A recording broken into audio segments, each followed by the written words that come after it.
Hello everyone and welcome to Online Help Guide. Today in this video, I'm going to show you how to upload photo on Pinterest. So without any further ado, let's dive right into it. Begin by opening Pinterest tab. Tap on Create button at the bottom of your screen. Select the Pin option.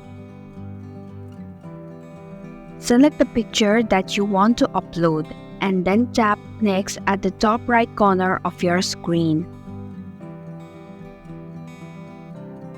You can edit the picture and also you can add title, description, and link.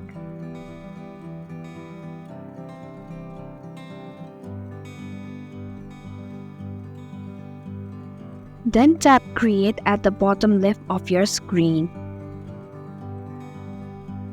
And this is how you can upload photo on Pinterest.